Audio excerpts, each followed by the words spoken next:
حضرت محمد صلی اللہ علیہ وسلم اپنے اصحاب کے ساتھ بیٹھ کر کبھی کبھار بات چیت اور مزاح فرمایا کرتے تھے۔ یوں بھی ہوتا کہ وہ مجلس مستقل ایک واقعہ اور قصہ بن جایا کرتی۔ ایک مرتبہ نبی کریم صلی اللہ علیہ وسلم اپنے رفقا سیدنا ابو بکر صدیق، عمر فاروق اور عثمان رضی اللہ عنہما کی معیت میں علی رضی اللہ تعالیٰ عنہ کے گھر تشریف لے گئے۔ سیدنا علی کی اہلیہ سیدہ فاطمہ رضی اللہ عنہا نے شہد کا ایک پیالہ ان حضرات کی مہمانداری کی خاطر پیش کیا۔ شہد اور خوبصورت چمکدار پیالہ، اتفاق سے اس پیالے میں ایک بال گر گیا۔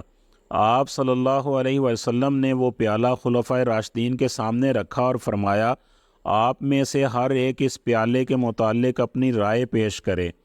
ابو بکر صدیق رضی اللہ تعالیٰ عنہ فرمانے لگے کہ میرے نزدیک مومن کا دل اس پیالے کی طرح چمکدار ہے اور اس کے دل میں ایمان شہد سے زیادہ شیریں ہے، لیکن اس ایمان کو موت تک بحفاظت لے جانا بال سے زیادہ باریک ہے۔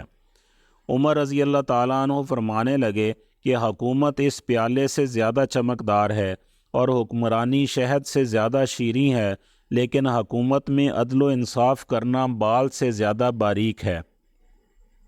عثمان رضی اللہ تعالیٰ عنہ فرمانے لگے کہ میرے نزدیک علم دین اس پیالے سے زیادہ چمکدار ہے اور علم دین سیکھنا شہد سے زیادہ میٹھا ہے، لیکن اس پر عمل کرنا بال سے زیادہ باریک ہے۔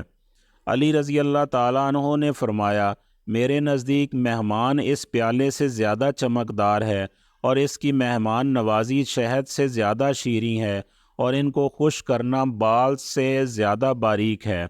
سیدہ فاطمہ رضی اللہ تعالی عنہا فرمانے لگیں کہ یا رسول اللہ، اگر اجازت ہو تو میں بھی کچھ عرض کروں۔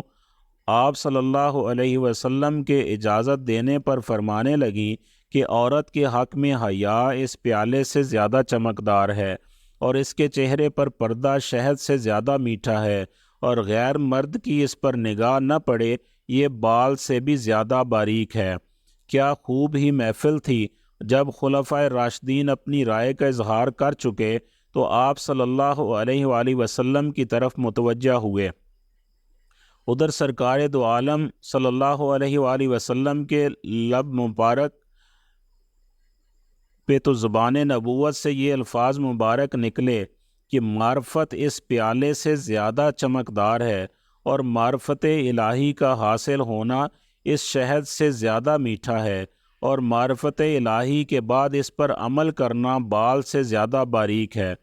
ادھر زمین پر یہ مبارک محفل سجی تھی، ادھر رب ذوالجلال سے جبرائیل علیہ السلام بھی اجازت لے کر آ پہنچے اور فرمانے لگے کہ میرے نزدیک راہ خدا چمکدار سے زیادہ روشن ہے، اور اللہ کی راہ میں خرچ کرنا اور اپنا مال اپنی جان قربان کرنا شہد سے زیادہ شیریں ہے، اور اس پر استقامت بال سے زیادہ باریک ہے۔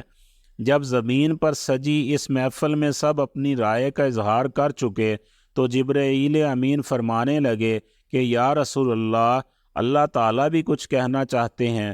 فرمایا کہ جنت اس پیالے سے زیادہ چمکدار ہے اور جنت کی نعمتیں اس شہد سے زیادہ شیریں ہیں، لیکن جنت تک پہنچنے کے لیے پل صراط سے گزرنا بال سے زیادہ باریک ہے۔ بلا شبہ یہ مجلس بھی مبارک اور ہر ایک کی گفتگو بھی مبارک۔ اس مجلس میں جہاں آقا نامدار صلی اللہ علیہ وسلم تھے، وہیں صحابہ بھی تھے۔